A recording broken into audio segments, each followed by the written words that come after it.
check that you want environmental. Yeah. All of them in Southern California, because you got the dumps down there too, and the dumps are all over, even Newport Beach. Yeah. Newport Beach has a dump up in Newport Coast. Yes. Yeah. Yes, for $20. Why Yeah, would it you was even like, why argue? would you not, why would you do the other one not? Yeah. Yeah, it's kind of, that's one of our topics today, is just making sure. Yeah, it's- yeah. Do you wanna go over, any upcoming events? Upcoming events, I know I sent an email about convention, but, that is coming up. If anybody's interested in going, let us know. We're gonna do a dinner the Monday night when we're there, but, should be a great convention in Vegas this year. The dates are the 23rd to the 26th. If anybody's interested in that. April 27th, Realtors for Kids is coming up. Fast and Furious, not ready for it, but Not as fast, I think we'll start later. I know, right?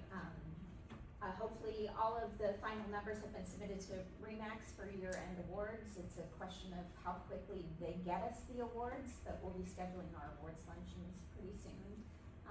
So, So if you go on the dashboard when you're paying your little thing, you can see where you Which are. awards you get, Yeah, you yes. can already see. If you wanna Yes. see where your awards are, just go onto, whatever dot There relax is a little lag time, just so you Yeah. know, because the whole month goes by and then we submit them and then they input them. So it's not instantaneously when something closes that it shows up there. There is a reporting lag a little bit, but everything's been reported at the beginning of January. years past, corporate would not allow us to order our trophies. For those at Terrasol, you guys get the trophies. At Tiffany, you guys weren't accustomed to getting that. This year we are doing it, but before, they wouldn't allow us to order them until after convention, and the reason for it, they wanted you to attend a conference where you can pick up your thing there, as opposed to not showing up and then having it ordered. But so now they open it up to where we can order it first of the year. So we'll get those ordered, we'll have those in hand very soon, especially in time for our, award luncheon that we do, and our, other recognitions that you achieve, your lifetime achievement awards and whatnot, so. Any questions in regards to that? Fun. All right, let's get started with the fun meeting. So every November, Pacific West Association does their annual membership meeting. I like to go to that meeting. It's one of the best meetings I feel they do, because they have great speakers, they go over all of the new laws that are coming out, just kind of update you on things as regards to what's going on with associations and things in the state of California. So I did attend it this year, so I'm gonna kind of go over some notes from that with you guys that I think is pertinent to our business and what we're doing. So, first thing they talked about was the BRBC. As we all know by now probably that, it's not mandatory for the buyer's agent to give you their BRBC anymore. That You, sucks. you can ask for it, they don't have to give it to you. They are supposed to give it to escrow, because it is an instruction for escrow on who is going to pay the commission. So you need to make sure your escrow officer is looking at that and getting the commissions correct, because technically the BRBC, if the seller agrees to pay 2%, the BRB says 3%, there's a difference. There needs to be a modification to that BRBC, pulling it down to whatever the purchase agreement accepted. So just take note of that. You can ask for it, they don't have to give it to you. They did specify that BRBC is not needed to attend an open house or go to look at open houses. The BRBC is needed if you're gonna take a buyer on a tour of properties. That's when you absolutely have to have it, okay? Another thing they talked about, transaction coordinators and assistants, which I'm all down for this, are probably going to be required to take educational classes in order to be transaction coordinators and assistants, because there's a lot of legal things that fall on them that they're expected to know, and right now there's no training, they do offer transaction coordinating classes through California Association of Realtors. They're not mandatory. They're gonna think about making them mandatory, like with a real estate license, continuing education. Okay, so just be aware that that's on the horizon in my county. We looked at that when Amanda was coming on, was there? Right, there is a certification class through a California Association of Realtors, but it's not mandatory. It's, Okay. if you wanna do But it. wasn't it like $1,000 or Yeah. something stupid? It was very Yeah. expensive. Yeah, probably, Yeah. but, I mean, it's Okay. a cost of business. I don't know. I don't recall it being that expensive, but, I mean, I know it's No, not yeah, cheap. it definitely is. It is? Yeah, Yeah, we it was free when I did it, back 10 years ago, 11 years ago. Yeah. I did it for free. Yeah. Nothing is free Yeah, it's anymore. Yeah, so, there you go, but just be aware that if you have systems or use transaction coordinators, you wanna let them know that it's probably gonna be down the line that it has to be done. Okay, all of you have seen, and we've talked about it with our escrows, and that is the CDA issue that is coming across. The DFPI and DRE put out that bulletin in June of last year saying that you're not supposed to pay the agent directly from escrow through a CDA. It has to come to the broker, and the broker has to disperse the funds, or the escrow company can do a instruction that the seller has to sign saying who's getting paid what. They were supposed to be coming out with some clarification on that because everybody interpreted that rule differently. One of the things the attorney said, it was supposed to come out by the end of the year, 2025. Well, obviously that hasn't happened yet. So, I do see it coming. I just don't know exactly when it's gonna be.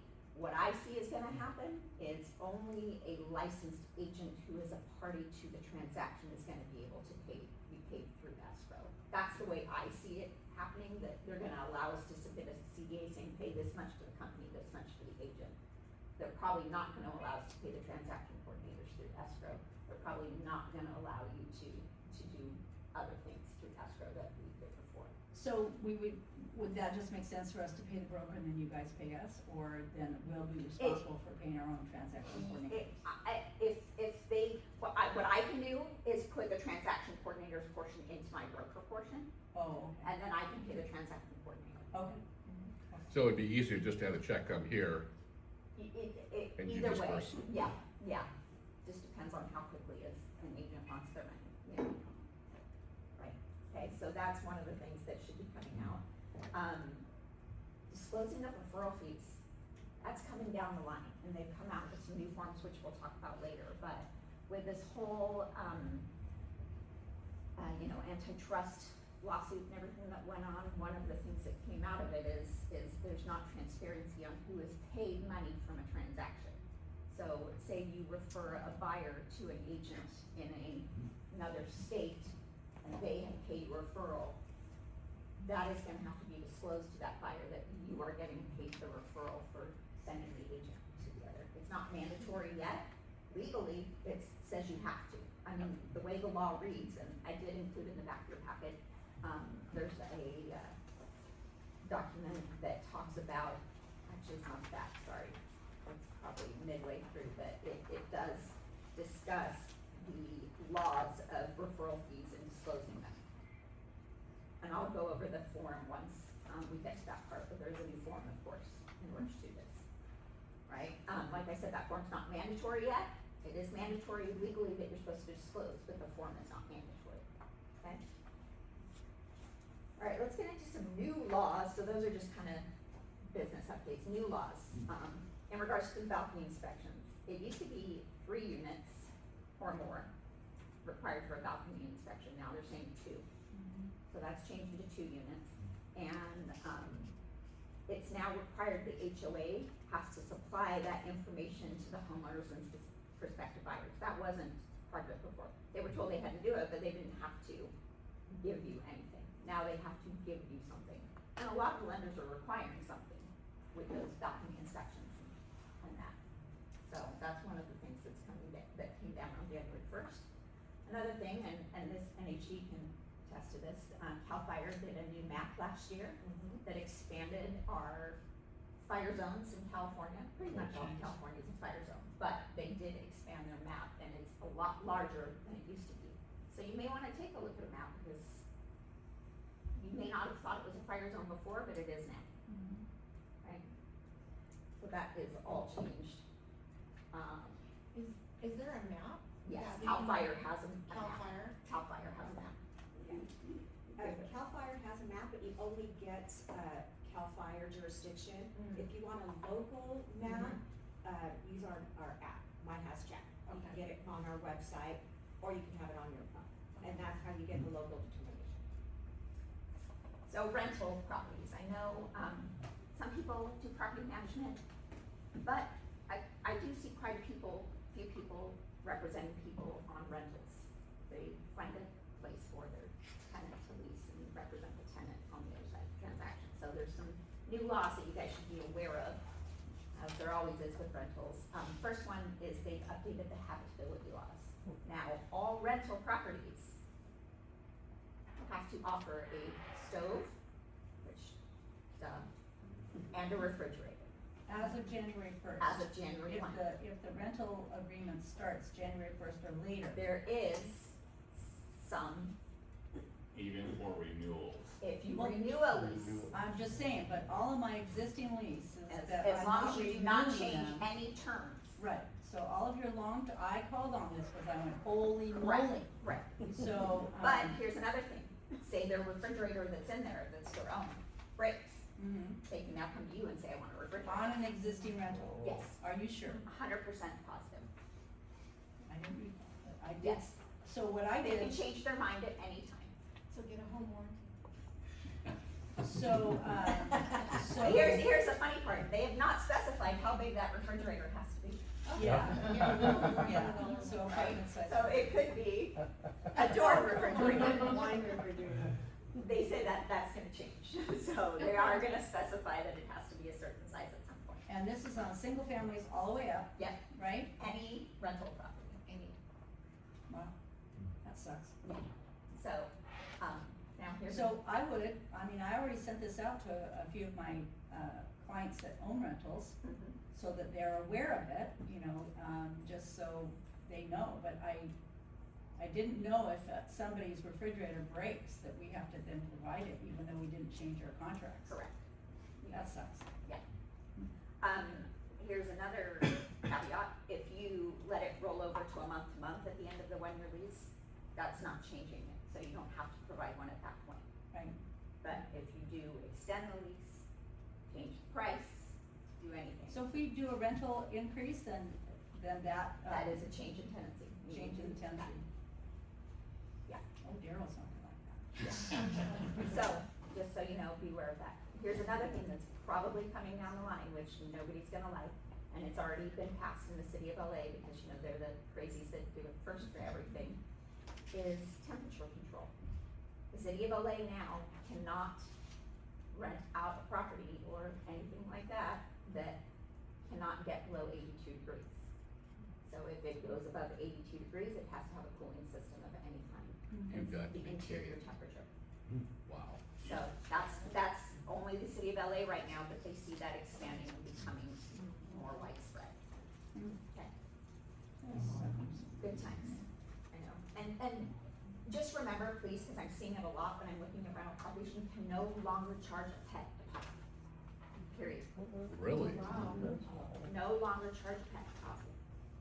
It can only be included in the initial deposit altogether as one.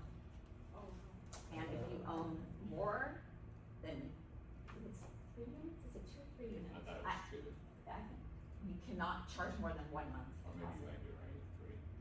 I think it's 3, but you can't charge more than 1 month's deposit, and you can't charge a separate pet.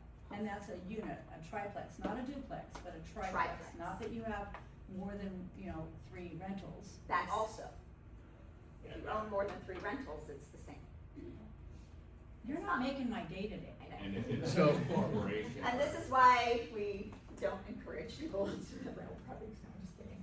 Oh my God, take that back. I know, I take that back, but it's getting worse, right? I Yeah, mean, take that back. That it's just getting means you have horrible. better reserves is all that Yeah. means. no doubt. So if you have a duplex, it doesn't matter? Is that what you're saying? It starts at Doesn't matter triplex? the duplex. Or, But if you or have if you have 3 three doors, properties- let's just say for rental owners, talk about it as doors. If you have 3 doors or more, then you're gonna be having to do that for each Correct. unit. Yes. Wow. And I believe if it's the property's owned by a corporation or LLC, one property. Automatically, is yeah, that's automatic. true, that's true. Ooh, Yeah. really? So California also passed a law, because we have California rent control, not just individual city rent control. There is actually a California rent control. Now rent control in California is required for properties of 2 or more units, no matter where it is. The rent control laws go into effect. Okay. If you collect a deposit from a tenant electronically, you now have to give them an option for you to give back that deposit electronically, Okay. depending on how you receive the money, right? Mhm. HOA rules just came down. The new rule for HOA, they can only fine you a maximum of $100 for things, unless it's a health and safety issue, then they can fine you more. But any other thing, HOA can't fine you more than $100. They can charge you $3,000 to get you HA jobs, but they can't. Yeah. Fine you for $100. That's my question, is when are they gonna start regulating that, because it's ridiculous. Yeah, we just had $700 on condo, and then $250 transfer fee. That's, I've seen 2,000. That's ridiculous. Laguna Woods Village is more than I that. know. Of course, you have a $10,000 move-in now, it was $7,500, just went to $10,000, plus $450 transfer fee. But the 10,000 or the $7,500 was refundable if they didn't have to do any more repairs, is that correct? Nope. That, That's it's not not refundable. refundable anymore? Nope. Cause I think at Leisure World it's It's refundable. refundable. Yeah, Yeah. they do the work and then they give you back whatever's left over. No, there is no work, I mean, this is just to purchase into the complex, basically. Wow, that's The nice. selling part is refundable. They'll hold it, but Yeah. The other thing is, digitally altered photos now have to be disclosed that they are digitally altered, no matter what. So that's, virtual staging? Correct. Okay. Includes virtual staging. that was the rule. Wasn't that already the rule? No, if it was virtually staged, you didn't have to disclose that, but now you have to definitely say photos digitally altered. So let me ask you this, so if I have my photographer blur, curio cabinet, because they have things in the curio cabinet I don't want people to shop online, is that digitally altered? No, I wouldn't think it would Okay. be. You're not removing or adding anything, like structural, Okay. physical piece of furniture is still there, you just can't see what's in it. Yeah, okay. What if you remove a person that got caught in the photo, and you catch, and you catch that, and you remove that, is that person with the digitally dog. altered? Or the dog or the cat. Well, that, yeah, No, I wouldn't consider Okay. that. I saw a photo of Richard, somebody had sent me an email, so I looked at the photos on one of Richard's listings, and he was in the photo in the mirror. and that's why I say, now I'm looking at the photos real carefully, oh, take that person out in the mirror, yes. Oh, let me go one step further, there was a photo in, don't mean to call you out, Richard, but there was a photo of a Depends package. So we're like, Hey, let's get the professional in there. yeah. Sure. It was a massive fixer, I wasn't gonna pay for photos. Let me add this, when we talk about digitally altered photos, in the past, I have seen realtors who edited out the power lines coming into the property because they were quite extensive. Oh. So the photo looks better on the front, right? But if you did that, and they purchased a property, they could come back to you, and you're gonna be eating crow and spending a lot of money defending yourself in Yeah. court. Yeah. Okay? Yeah. So don't get in the habit of ever doing anything like that, altering something, like making the driveway look great, where we might have some trenches of Or cracks in the oil driveway. stains or Yeah, whatever. like, don't do Don't that, do because it. Don't you're take gonna out the cause oil yourself stains. some legal problems, okay? One thing I read was, our photographers sometimes add fire in the fireplace, but if that fireplace doesn't work and the fire is in the fireplace in the photo, I read that somewhere too. Well, that, Maybe keep so an eye on that. if you have that photo, that's where you mentioned that. Yes, that it's altered. It's altered, right? Right. Just like you would if you had, furnishings in a property that you don't have furnishings, so. Yeah. Any questions in regards to all that fun stuff I just talked about? Mm. Okay, we'll move on to the forms now. There are a ton of forms changes, as there always is. We're not gonna go over all of them today, but at the very back of your packet, there's, a summary of every change to every form and what they changed on them, just so you know, the difference. That's a lot of I'm just gonna pages. go over the main ones that really, it's at the very back, because I gave you guys a sample of all the forms to look at while we were going over this, so. So the first thing we're gonna talk about is the BRBC. There is a couple changes to the BRBC this year. First one is, it is no longer 3 months. It is now 90 days. For some reason, they didn't think we could count 3 months, but we can count 90 days easier. Oh, so it's just words. Yeah, but it is actually days, not months. So, you're gonna have to count 90 days as opposed to saying January 1 to April 1 kind of thing. So that is one of the major things. And I'm here to tell you, as many as I looked at, how many people can't even count 3 months. I'm gonna say 90 days is gonna be an issue, and most people haven't even noticed that it's changed to the 90 days over. But you can ask your phone, hey AI, what's 90 days from today? Exactly. And it will tell you, we don't even have to do fingers. Nope. Yeah. Perfect. The other thing I wanna make sure you guys pay attention to, these boxes here where it says location, you need to check something. You can't just have it be a blanket BRBC. You have to tell them at least a county that you're looking in. And if it's multiple counties, write multiple counties in there, but you have to check something, okay? The other thing that they have, changed on this form, as I talked about, is the RAD form, which is that where you disclose referrals and other types of things pertinent for real estate agents, okay? Oh, cool. So that is the major changes to the BRBC this year. So please pay attention to those because I will call you out on them. So we just got a referral on a listing, and so just to let you know, I said to the, my sellers that we listed the property for, I said, you guys owe your agent up there in Idaho a huge thank you, because they called the right realtor. That's what we're paying the referral fee for. Yeah. Cause they asked. Yeah. And I said, yep, we're paying her referral fee, but you know what? She deserves it because you found the right realtor. Yeah. So they're like, oh, okay. So it's just how you Word it. I think, you know, we'll see. I don't know if it'll work on her end when they say, hey, wait a minute, you already got 25% on this side. You know, I don't know about that, but spin it correctly and you'll be okay. So the next form is the new form, the realtor acknowledgement and disclosure, okay? So if we go to that form, basically, it kind of takes care of some nice things that we didn't really have before, to disclose. The first one is compensation for multiple sources from the principal on agent side of the transaction. So that means, you know, okay, the seller might be paying some of the compensation, the buyer might be paying some of the compensation, that's right here. Okay? So this is a listing, form or a? It's not included in anything right now, it's just a disclosure, so it could be used for a listing, or it could be used for, on the buyer side, it can be Okay, is either. this required with Remax Not- Tiffany? Not as of this moment. Okay. I'm gonna put it on the checklist, because I do think it, in certain circumstances, it's not a bad thing to do, but as soon as they make that referral disclosure in writing mandatory, then you're gonna see it added to the checklist. The other one is present or potential ownership in property of principals in the transaction. So that is, do you as an agent own the property? Are you related to somebody that owns the property? Before, we just would write it in the purchase agreement, right? Seller is related to buyer. Now, they've included it on a disclosure form.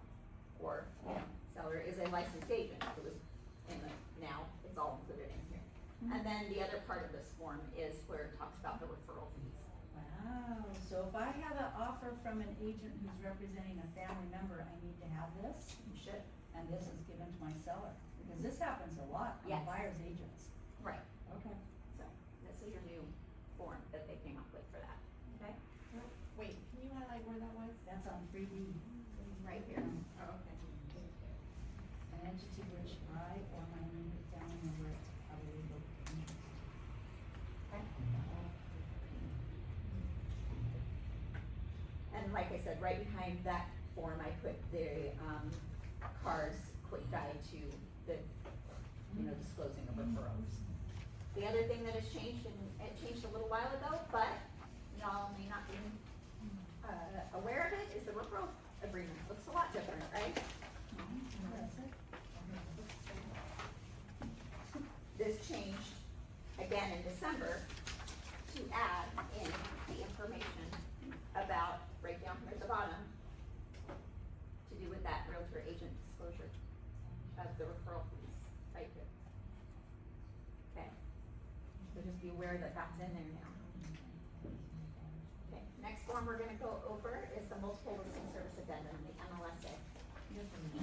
Okay, you all know that technically when you don't put a property in the market 24 hours from taking the listing, that you're supposed to have it in writing what day you're supposed to be putting it into the MLS. And you're all supposed to register that MLS with C.A.R. MLS, right? You don't just take the listing and put it in your door until a month goes by and go, okay, I'm gonna start marketing it now. I did that for years. Yes. You weren't no But we- longer allowed. I think we all kinda We did something haven't like done that. Yeah, but now, in this form, the MLSA, which has been there for a while, when they changed the purchase agreement, sorry, page 3, this section right here talks about you're not gonna do any public marketing, no exposure until this date. And it's very important that you do that if you're not gonna put it in right away. Because if somebody turns you in and complains, CRMLS is gonna want to see that you had this form done. If not, you'll be fined, I think it's $2,500. Let me give you an example. One of our agents, stuck a sign in the window, took a listing. It's in a complex and it's deep in the complex, like you would have to go out of your way to see this. And it was a clear shot of her sign in the window, $2,500 automatic fine, boom, just like that, Yeah. for, not listing it in MLS. I was on my way in, talking to one of our realtors, and wants to take an off-market, listing and, have it not go to public yet until like March 9th. It was very clear, don't put a sign in the yard, nothing, don't even post it to social media, because you can't do any public marketing whatsoever. You can solicit it to the agents within the office, the company, and to your sphere or past clients, that's it. Outside of that, no other marketing can be done. If anybody finds out, automatic $2,500 fine, okay? And you can fight it as much as you can, but they're very black and white on this subject matter, because it prevents a lot of high listing agents dominating any market by just doing the same thing, and just saying, I'm gonna use that as a cost, if the fee were smaller, it'd be a cost of doing business, it's worth it, I'm gonna double it potentially. So it's gotta hurt the pocketbook, which is why it's so significant, Yeah. so. So the other change they just made, because obviously there's other options than just not marketing it at all, there's coming soon, that type of thing. They've now put in a section here that will let you put a start date for delayed marketing, coming soon, office exclusive, okay?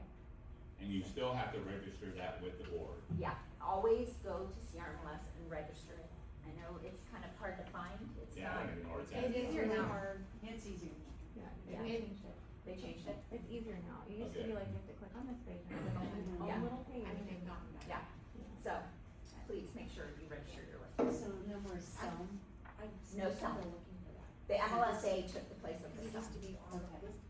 that And this is automatically attached, or do you have to check? It's automatically the attached to the box? listing agreement. This is, Automatic. in that listing packet, no, it's automatically there.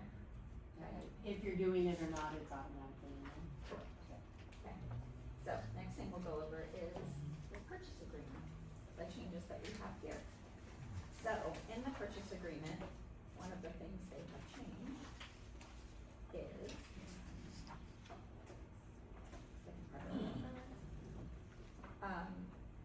Some of the paragraphs that used to be on page 14 are no longer on page 14. They have moved them to page 15, which is, so this used to be where your liquidated damages and your arbitration agreements used to be, right, on page 14. Now they've moved them to page 15 because they think it's better to have them right before the signature page. Why? I don't know. But that's one of the things they have changed. A paragraph has been added in there, and this is rather fun because, as you know, the state of California is getting crazy with their no gas appliances, no, things like that. Everybody's supposed to have an electric vehicle by the year 2035, right? But one of the things they have changed in there in the purchase agreement is, I'm trying to find the right paragraph now for you. I wonder why people are leaving state. On page 8, go back up to 8. They've added a new paragraph right here about electrical system inspection and advice, okay? So basically, they want you to advise your buyer to have a separate electrical inspection so that you know their panel is gonna be big enough when you can no longer get a gas appliance and they have to install a new stove and a new cooktop for electrical appliances, or when they want to add in the charger in their garage for their new electric car that they're supposed to have. So this is now added into the purchase agreement.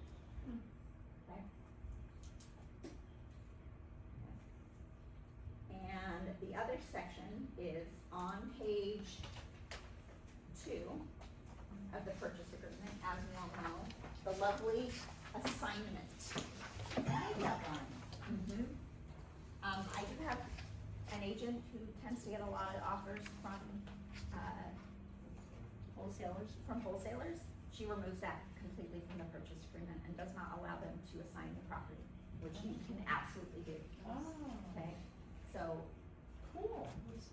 this is number K 23 assignment for 17 days. We're gonna do that. You can absolutely remove it from the purchase agreement if you want. So we remove the Q, you know, those, government things? Right, you can Like, remove that also. So we're just gonna add that in. Yeah. Shawnee missed it. So can you just put 0 days in there? Is that how you remove it?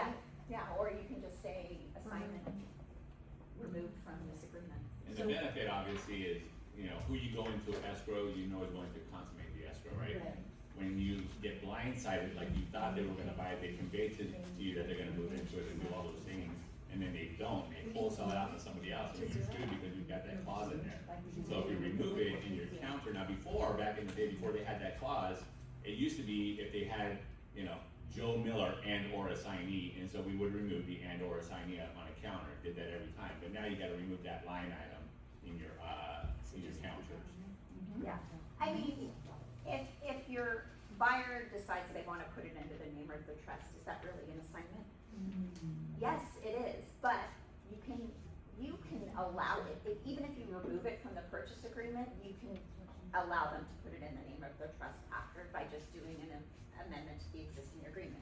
The same thing you're going to do anyway to add another buyer to, or change a buyer or anything like that. So, this is probably a lender question, cause I'm older than dirt.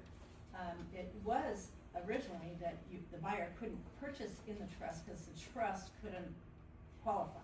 You know, it was the trustees that could qualify, so a lot of, in my little neck of the woods, we'd have to put it in the trust after escrow closed, then we do the, you know, we change it from the individuals and back into the trust. Is that still the case? No. You can buy in trust You now? can buy in trust, yeah, I see it all the time, Pardon? I see it all the time, Okay, people purchasing so in the vesting, name of their trust, the vesting is in the name of the trust. okay, They did add this paragraph here on page 13, paragraph 23, that kind of more explains the assignment and talking about putting it into, their own trust halfway through a transaction. But it also explains that it is absolutely okay for the, seller to decline an assignment if it's after the date, because a lot of times those investors come to you after the 17 days, that's the default in there. Or, the seller can also decline it if they, because whoever the buyer is assigning to, they have to disclose whether there's any monetary money, because sometimes they'll try and wholesale it and make money, right, just by selling That's the the contract, which it now states that you can cancel for that reason, right, in this paragraph 23, okay? The other thing that has been changed in here and stuff is now, you may not have noticed it, but on page 10, they've added the FinCEN, right there, they've added the FinCEN disclosure. Because you know, they came out with that new form about the federal reporting that's supposed to start happening on March 1st. Everybody knows about that, right? Which, if you're buying a property in the name of the trust, might be an issue. Because if you buy a property in the name of your trust cash, you have to have FinCEN reporting. If you're buying it in your individual name, there's no FinCEN reporting. So it may be advisable if you do have a buyer that wants to put it in the trust name, close escrow and put it in the trust after. The same way we used to. What number was that now? Page 10. Page 10, paragraph D at the top. There it is. Okay, solar is becoming more and more prevalent, we're seeing those in. So Yes. just, I'm sorry, the That's okay. federal reporting, this is just now going to be in this contract, it's not gonna be a separate form. They haven't taken the separate form away yet, but I'm guessing they are going to, wonderful. yeah, one less form. And it didn't make the purchase agreement another page, which I like. Yeah. Yeah, we'll Seems see. like every time they change something, oh, now it's Solar, we're seeing a lot more solar, you guys running across solar on properties a lot? Yeah. It is required to do the solar addendum and solar advisory questionnaire, which I put it in here for you to look at. It is.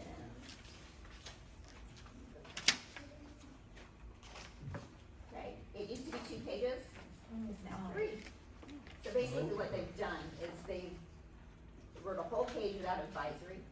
They wrote a whole paragraph about the questionnaire instructions, and then they've got into the actual questionnaire. But this is really important because it's now required for your seller to give all paperwork to the buyer in regards to the solar. Okay, a lot of the times we're finding out these solar companies have gone bankrupt. Now there's a new servicer and you don't know who that is, and you trying to figure out all that information. This form is very important. So if it has solar, this is required. And unfortunately, when I'm looking at a lot of the documents, I can't tell if it has solar or not. So that's on you guys to make sure you're doing the right documentation and disclosures that it has solar on the property. Okay?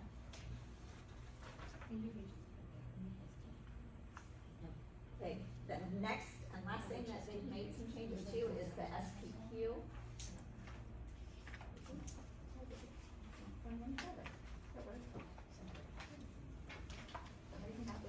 Okay, so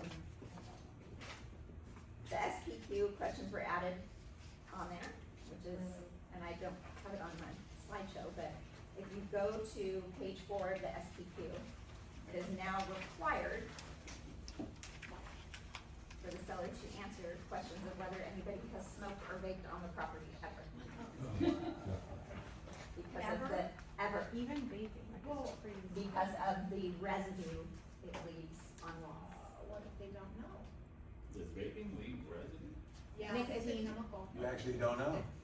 They need to make that little box on the side. It's actually I do not know. Yeah, unfortunately, yeah. And you can, in your explanation, put, no one since I've lived here. Yeah, that's what I'm, cause what if That's somebody what I only would lived there do. a few You years? don't know, Yeah. but Well, it says right there, are you? it says, are you aware? Yeah, why? If you're not aware, you're not aware. Yeah. Yeah. Okay. Oh, they're in the property, they can. Anybody have any questions in regards to these fun new The changes? solar? Yes. When does that go into effect? It did at the first of the year. Oh, All of these have, right? Yeah, They're all of done. these changes were done in December and effective January. A lot of the times that I've been seeing it, we're still getting old purchase agreements, right? I know. Yeah. Some people have been working with buyers for 6 months, and they just go in and pick the old contract and make changes to the old contract they wrote on a different property and submit it as the new one. Can't do that. In order for our E&O insurance to cover things, it has to be the most current version of the form available. And also, California Association of Realtors and their legal will not support any previous version of forms. And I would assume either would the, you know, No, correct. yeah. So, make sure the forms you're using and are accepting are current, because I will turn around and tell you you have to rewrite it. Or we'll have to tell fine. Yeah, So we actually had that on multiple offers on a flip property in Fullerton, and when we went back to the buyer's agent and said, you know, hey, you have to rewrite this on a new form, remember the federal reporting part is on the new form, which it wasn't on the old form, you know, they canceled. because of the federal. I don't know, I'm just saying, They looked at- as soon as he saw that, the agent was all gung ho, and then pretty soon the buyer wasn't gonna sign. So, just FYI. Yeah, so that's one of the reasons why we use the new forms, because usually the changes they've made to the forms are due Yeah. to an issue that's happened or a lawsuit that has arisen, unfortunately, but that's why they're there. Alright, Leo, you're up. All right, guys, the fun stuff. This we've all been waiting for. I wanna go there. Right? With your chainsaw or climbing gear? No, not cheese. Hiking. Kidding. Oh, Hiking through the redwoods. hiking, not even trying. Thank you. All right, guys, we're gonna talk about risk management. Obviously, the purpose of today's talk is keeping us out of court, keeping you guys, on the straight and narrow, not having any issues or complaints filed against you, protecting your license, your income, and your reputation. Why risk management matters. Risk management's not about fear, it's about controlling the scenario as far as what happens in your transaction. Every transaction carries legal, financial, and reputational risk. I will tell you that when we kind of sort of first started out with the company, our E&O was like $17,000 a year, one big massive lawsuit. After that, our E&O jumped up to $50,000, okay? And those kind of costs affect everybody in the company, and you know, if we have costs like that, then we have to transfer those costs over to everybody else. And so to manage that, and even though in that particular lawsuit, our agent did everything right, you know, she crossed her I, or dotted her I's, crossed her T's, but nonetheless, they wanted to sue. And that went into a full jury trial. Have any of you guys been involved in a lawsuit like that? Any litigation whatsoever? What was your scenario? We were on that call together. Oh, yeah. Didn't wanna give back the deposit. Yeah. Oh. Well, we handle those a lot, and so I'm very involved in all of those things. Preventing issue or identifying potential problems, preventing them before they arise, documenting decisions and disclosures, protecting clients and yourself. Good agents close deals, great agents close deals safely. Along that line, I had one of my agents, she was a former owner, data point office. She was involved in a transaction, it was going south. Her remark to me was, and by the way, she's got her Juris Doctorate degree, right? So if she had passed the bar, she would have been a lawyer, okay? Leo, we're just gonna close the deal, we'll deal with it in a lawsuit. I'm like, no. This isn't your company, this is my company. We do not close transactions knowing we're going into a lawsuit, okay? The whole thing is prevention. So if you guys know me, and some of you have been involved in transactions that have gone south, I get heavily involved in it, because it's all about mitigating situations and minimizing our risk, okay? Not just mine, but you as an agent and your clients, okay? So, why realtors must monitor risk. Key reasons to actively manage the risk is lawsuits don't require wrongdoing, just the allegation, right? Like my one agent I told you about where we ended up in that $100,000 lawsuit, she did everything right, and her client's the one that sued her, even myself, I wasn't involved, but the broker, the company, the buyers, and the buyer's agent, so everybody got brought in. And even though everything was right. Clients forget what you said, but documents live forever. So we always say document everything that you do. We also include text messages. And let me show you guys this file over here. This is a recent transaction, one of our agents. See that bad boy? That's one file. 26 offers, okay? Agents, how many of you guys have had agents where you've had multiple offers? Agents are pissed off, the ones who didn't get their offer accepted, and maybe even make a false claim against you. You represented both sides, you didn't even present our offers. Have any of you guys had that kind of experience? Yeah, so that was this situation. 26 offers, our agent double-ended it, and there was a claim made against her that she did not present all the offers. Luckily, she had produced, and by the way, this went to DRE. DRE sent us an email saying, hey, we want the file and all communication in between. We want to make sure everything was documented. You guys know what a summary sheet is? Okay. This is all the offers outlined, right? Everything about the file, each one, who the agents are, all the terms and conditions. So, but what that does, and thankfully in her particular case, and I'll be honest, I've never done this ever, where I went to that extent of documenting everything, to where she actually had all the offers rejected and signed by the seller. So it's hugely important because when you get audited on a file like this, and DRE says, send us everything, including your communication, text messages, all emails, and if you're pulling emails out, those things can be tracked. You can end up in a very bad situation where you're gonna get fined, could even have license suspension. So it's upon you to really know what you're doing and protect yourselves. But you know, like I always told my agents before, go into a transaction as if you're gonna end up in a lawsuit. So if you end up in a lawsuit, what are you gonna do? You're gonna provide all your documentation. You're gonna button everything up. You're gonna protect yourselves and your clients. So transactions are emotions fuel disputes. Plaintiffs' attorneys always target high-value transactions, incomplete files, and poor communication. Okay. The negative consequences of poor risk management, what happens when risk is ignored, lawsuits, legal fees, E&O insurance claims, license disciplines, lost commissions, rescissions or settlements, damage to your reputation or referral business, stress, time loss, distraction, and from income activities. Most lawsuits come from preventable mistakes. So we're always trying to prevent these things from occurring. And I'll give you an example. One of our agents, she closed a mobile home back in September last year. Okay. Soon afterwards, rains occurred. Property leaked. We didn't know about it. They never communicated that to her. She double-ended both sides. Luckily, the buyer's dad was pretty handy, repaired, thought he fixed the roof. Then we had the recent rains that just occurred. Tore up everything he had already repaired, so clearly the roof is leaking. So now he calls, and thankfully this guy was super nice to dad, not making any claims of lawsuits, lack of disclosures.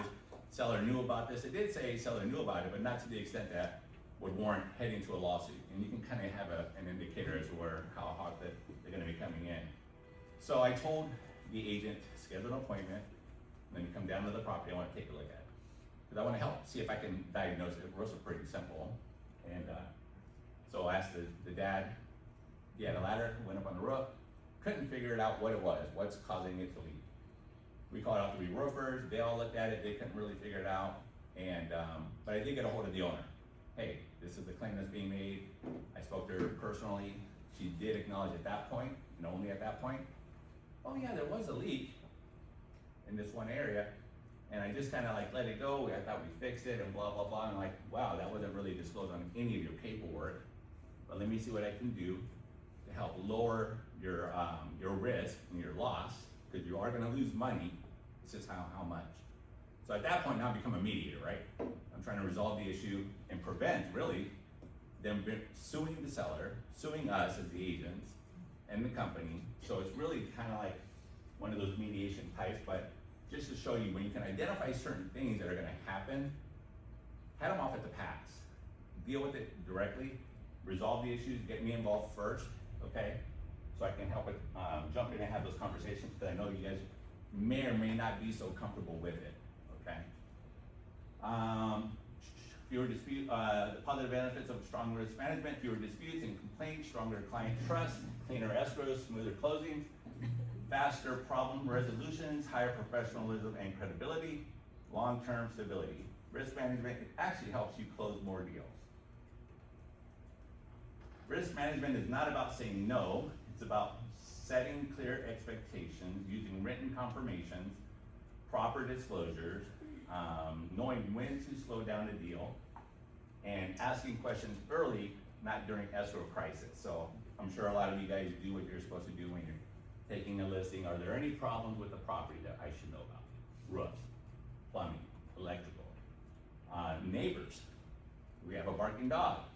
Do we have a guy that's in the neighborhood zipping up and down the street at 100 miles an hour causing noise and recklessness? So these are all questions you guys should be asking at the early onset so that we can get these things disclosed. Now going back to that mobile home situation,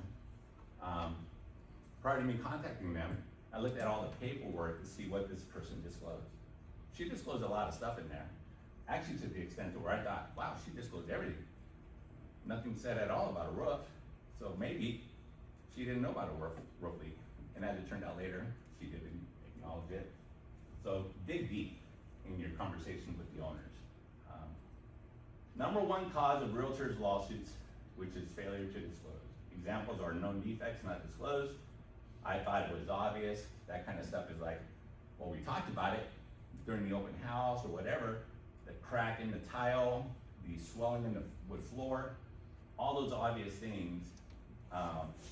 Don't take that for word. You need to make sure you're documenting that on your AVIDs, seller's TDS, seller property questionnaire.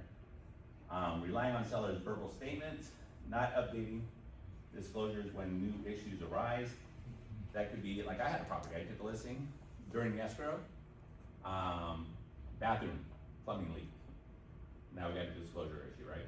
Even if you've already given all your disclosures over, and 1 week before you close, boom, you guys find something else out. Go back in, revise your TDS, your Avid, your seller property questionnaire can now include this additional item. It's never too late to disclose, okay? But they have 5 days to review and They have cancel. 5 days to review. And cancel. And even if they already removed their contingencies, Mhm. that now opens that back up for the 5 days. Yep. And they can back out for that, okay? So, and if they do, they would not risk losing their deposit, okay? So in your conversation with your seller, make sure you properly advise. Best to disclose everything up front. And I would rather, and I'm sure they would too, sell it to somebody who's gonna take it the way it is with these known defects, okay? My very first property, I'll give you a perfect example. My very first property, I was so poor, 25 years old, had zero money. I bought a Home Depot book, learned how to roof a house, and went up there, and I was so cheap, I had to do it by hammer and nail, okay, the whole thing, right? 1,800 square foot. I had no idea what I was doing. I didn't pull permits. I certainly I don't think I did it right. But when I sold it 5 years later, and by the way, the roof never leaked, so it was good. However, when the new buyer got it, all of a sudden, part of the roof tore off, place was leaking everywhere, they sued me, small claims. Initially, the commissioner, judge, sided with them. He had no idea what he was doing. I appealed, won on the appeal, but I disclosed everything. I disclosed I didn't do permits, I disclosed I did it myself. May or may not have been the code, I didn't check, I just threw a roof on there, you know? And I won. So, disclose. But even though I did that, they still sued, okay? So even though I was in the right, you still end up defending yourself later on. Okay, so if you know it, disclose it. If you suspect it, investigate it, okay? Number 2 cause of lawsuits, misrepresentation. Common scenarios, overstating the square footage. That's a common one, guys. I've had one of my realtors early on had a property, she knew it was unappealing for the square footage. I think it was like 1,400. She was advertising 1,700, okay? Huge red flag, major cause of lawsuit, don't get involved in it. Do your investigation, find out what it is. Calling something permitted without verifying. Promising future value or appreciation and downplaying issues to keep the deal alive. Just always remember, guys, we would rather sell it to somebody who wants it and is okay with it than force it down somebody's throat, close on it, and then we're hoping and praying afterwards. You know, we don't want to do that. Never guess, always verify it or disclose uncertainty. Number 3 reason, failure to advise. Agents are sued for not telling clients to get inspections. Terry talked about that. You know, we got the electrical stuff. And I was notorious for that too, that I would just have like a general inspection, kind of downplay the other inspections. And if the general inspection would call out certain items, then we call out the other inspectors. But guys, I will tell you, because this has occurred before, where we had an attorney contact us to make claims. Just advise your clients all the different inspections they can get. Let them be the decision maker on that. Most likely they won't want to get a lot of them done because they don't want to spend the money to do the inspections, but it's better for you to have given that information to not, and then end up sued later on, and then the attorney says, well, Robert, you never said that they can get this inspection done. If you would have recommended that, they would have certainly done it, and they wouldn't have bought the house if they had known that. So our statewide advisory goes over any inspection that you could potentially do to the property. Yeah. So I think it's probably important, and I know a lot of people do their forms, internet, and have them DigiSign, I get that. But I think a buyer's agent should actually hand that to them and say, look, read through this and make sure you understand you can have all of these inspections at your cost. Yeah, absolutely. So I think that's a good one for, especially our new ones. Having them sign the document's one thing, and that kind of sort of gets us off. But if we never really communicated that to them and advised them of these other inspections that they can get done, roofing, heating and air, electrical, Drains. plumbing, drainage, right? Sometimes you get root intrusion in the property from the front yard. What other ones? Solar, pool, you know? All these different categories, it's hugely important to just advise them. Because everything what we're doing in this is trying to keep it all together and preventing us from going into a lawsuit, okay? And your clients, I mean, your clients are gonna be hugely upset if they're involved and they maybe didn't know. But like in this case with the mobile home scenario, clearly the seller's fault. thankfully, she's like, thank you so much, whatever it is we gotta do to fix this, let me know, so it's perfect. Telling your clients not to consult contractors or specialists, we always advise that, seek legal advice or tax advice, we might give a little bit of information, but if you want confirmation and all this other stuff, go talk to an attorney, go talk to your tax advisor. Reading reports and disclosures, silence can be considered negligence. Trust me guys, attorneys will say and dig in deeper, and even though you have no fault, obviously attorneys who are representing plaintiffs want to make this molehill a mountain. Big dollars, they're gonna get a fast paycheck, right? So if we can prevent all that from occurring, then you're heading them off at the pass. Number 4 cause, poor documentation, danger signs, verbal conversations, not confirmed in writing, missing emails or text, incomplete transaction files, no paper trail when disputes arise. If it's not in writing, it didn't happen. In writing is what we can prove in court, verbals we can't.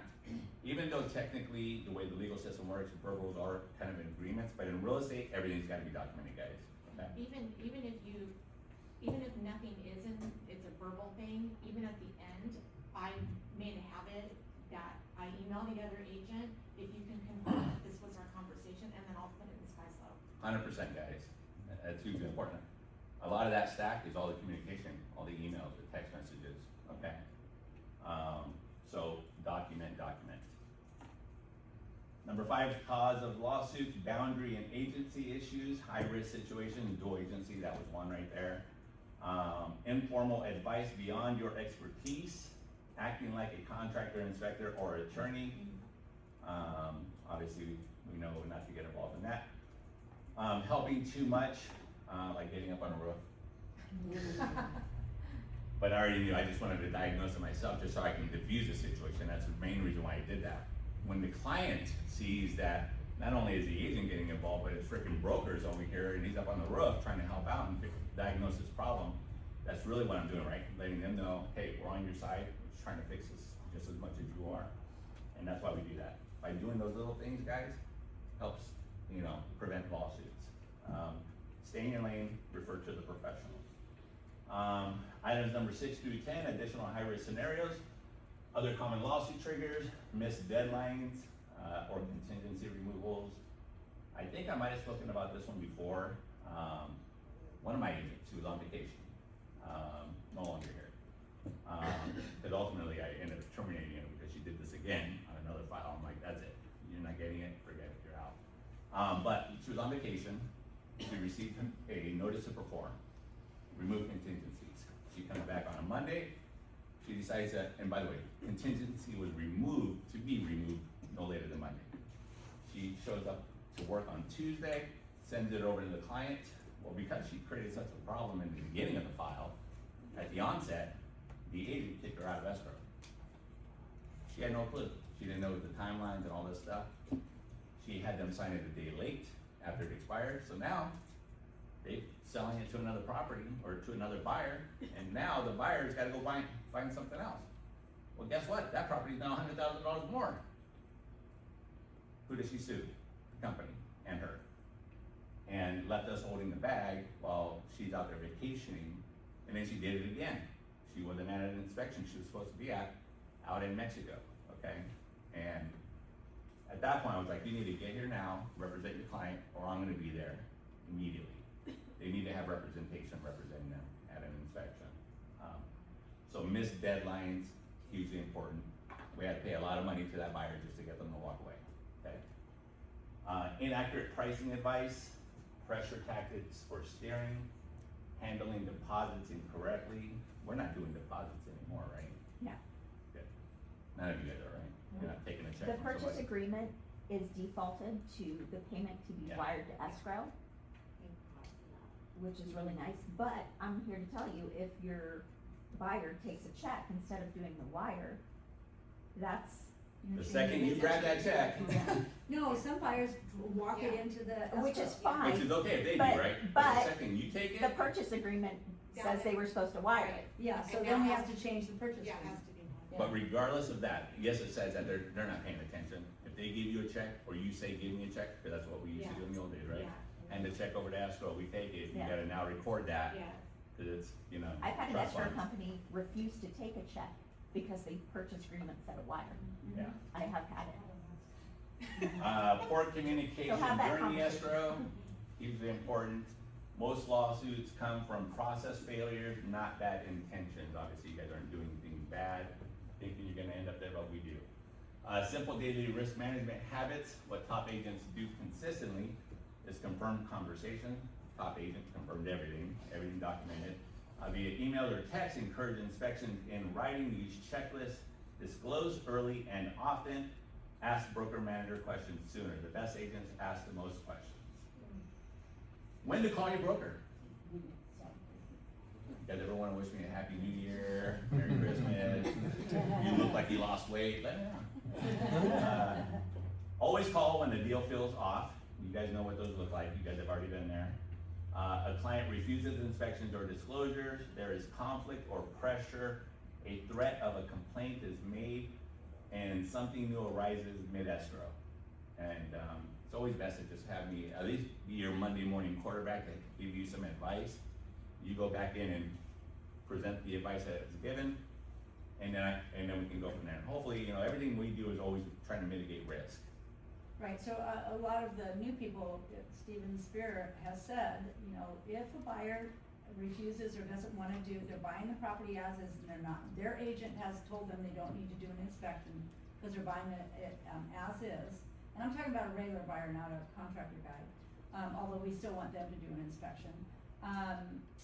Steven told us we had to do it, and I bought a physical inspection more than once and had it handed to the buyer, more than once. That's good. And I That's just a said, very good okay, we don't wanna recommendation. hang our sellers out, and we're gonna do that. I just took a listing the other day that said, you're probably gonna get all cash, they may or may not want an inspection. If they don't, I'm just letting you know up front that I'll have to buy them. Now, most sellers will appreciate that. Very few will not. They are gonna uncover the things that they don't want to disclose. But guys, there are sellers out there that, you know, knew about the leak in the roof and don't really wanna talk about it, clearly didn't.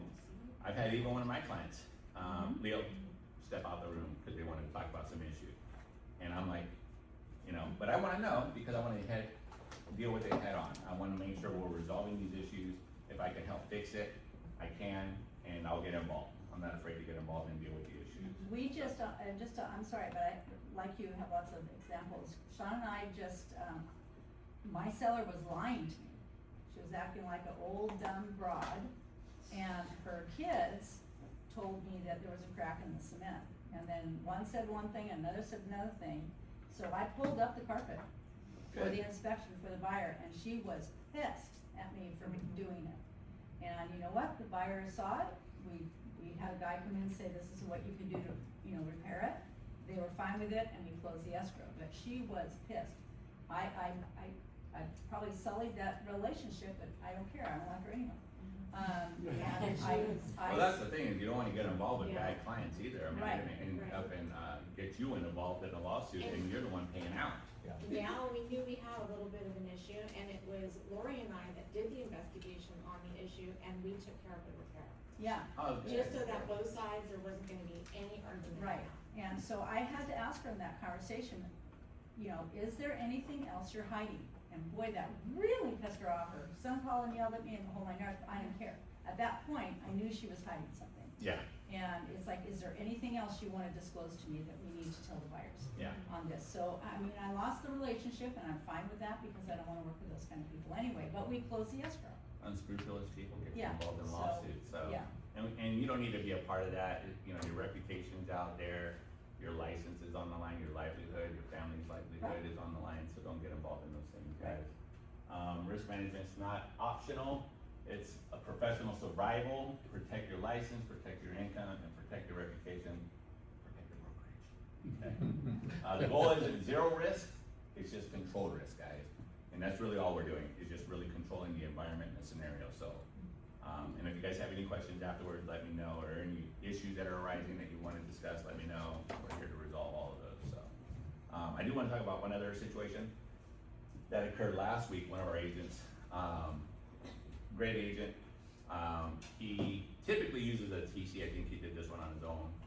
File was canceling out, sent over the paperwork to get it canceled. There's two sections of the cancellation, right? Upper section is cancellation of escrow, lower section is or where's the money gonna be distributed. That part got signed, okay? He thought it was canceled. So the money distribution was signed, but the other portion was not. He goes back to active, offer comes in, 10 grand higher. Buyer and buyer was willing to walk away too, by the way. So they signed it knowing they were canceling the escrow. However, didn't sign in the right section. And now what happened? Now they looked out there, what else is out there? And they always come back, right? Now they want to come back and, hey, is there any way we can keep this together? And technically speaking, they have a contract, okay? They didn't cancel. Seller is looking at this $10,000 higher offer and thinking they want that one now, right? So that was his error. Now, those things happen, oversight, it occurs, we're not all perfect, right? But, hey Sam, I didn't even see you over there in the corner. But it's not a big issue, right? But it's how you resolve it. Sam, no, that was me, that was Sam. But it's how you resolve the issue, right? I'm Sam, I did But it's how you resolve the issue, right? So, it's not to say we're all perfect, but it's, if you fix it, you're great. And I'm sure Sam did, because he's phenomenal at what he does. But just make sure, you gotta fix errors that occurred. I mean, I had a situation like that where and by the way, if you have a TC, your TC's an extension of you. Correct. It all falls back on you, which ultimately, what you do falls back on me as a company broker, okay? So we have to watch over those things. I had my TC make an error one time. I was at the conference a bunch of years ago. And my TC failed to increase the price on the counter by $50,000. And of course, the buyer had accepted the offer. We were $50,000 off. And I had woken up after my drunken stupor, kidding. But I'm like, oh, what the hell? And so very early in the morning, I got a hold of the other agent and said, hey, we're not accepting your acceptance. There was a major error that occurred, a $50,000 error. We were countering on this, and luckily that agent was, a good agent and understood. But technically, they did have an accepted offer, right?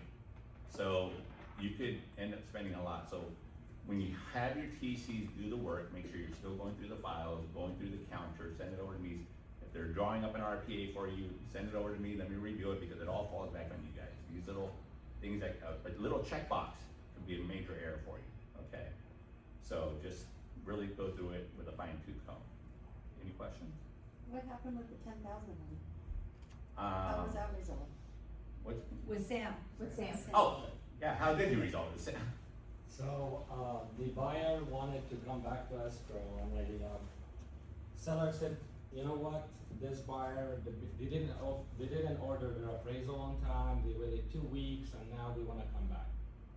So, my client said, I don't wanna work with them anymore, especially the second buyer was all cash, 10,000, 12,000 higher, and we had no contingencies, so it's like, oh, I want that. So the first buyer calls and says, Sam, is there any way we can go back to escrow? I said, well, you still in escrow, but seller's not gonna extend the escrow for you. Can you close and remove all contingencies? He said, no, we can't. I said, okay. Then before you take your money, you have to sign another cancellation, because the first cancellation was invalid. He said, can you give us 2 weeks? I said, I'm sorry, seller does not wanna give any time. I said, okay, well, if we can't do it. I said, well, you had 2 weeks to work in your loan. He said, yeah, we didn't, and now. And by the way, we they can also close. had a deposit issue. They were supposed to put in a $15,000 deposit, and they only put in $5,000. They put 5 because they were selling another house, and I waited for them to sell the other house. And I kept asking them and Did you calling put an them. increased deposit in the purchase agreement? Well, No, it was 2%, Sent them less, not 15,000. the phone. So- Oh, so on the purchase agreement, they had put 15 and only sent them 15,000. 5, got it. And So- then Sorry. sent 5 to sent other 10 later on. And their sale of their property got postponed, so they didn't have the rest of the 15. But I told them seller doesn't wanna extend, they said, we're walking away, we don't want it, and this is our final response in a text message. Thank you for your help, we're walking away. I said, okay, so I can send them another cancellation, a full cancellation this time. And then, they signed it, and, we accepted the other offer, and, they removed all contingency the second offer, so we should close in a couple of days. so now for educational purposes, right, because Sam identified himself as being the person, so I'm gonna bring this portion up. When I talked about the deposit, $5,000, and there was supposed to be a $15,000 deposit, right? So when Sam comes to me with this scenario, one of the things I look at is, okay, you have a buyer who you're, by the way, representing both parties at that time, right? Both buyer and seller. Sam, how long were you in escrow at this point now? 2 weeks? It was 2 weeks, yeah. Okay, so 2-week escrow into it, and Sam did not send over a notice to perform to get your deposit into escrow. Right. Massive, massive failure. You as the agent are 100% responsible for that, okay? Because you're not representing the seller at that point. You were only representing the buyer because you're trying to keep this deal together, right, to make the money. So the educational part is yes, you are representing both parties, but you still have to represent both parties equally in their share of the transaction on whatever side that is. So if you're on the seller side, and you think about the seller's responsibility, you still have to perform your job, which is, yes, I have, and I'm still representing the buyer, but I have to give you over my notice to perform. This is part of my job and procedures. And then on top of that, if the seller wasn't doing something, like if they weren't closing and they were supposed to because they were holding up the escrow,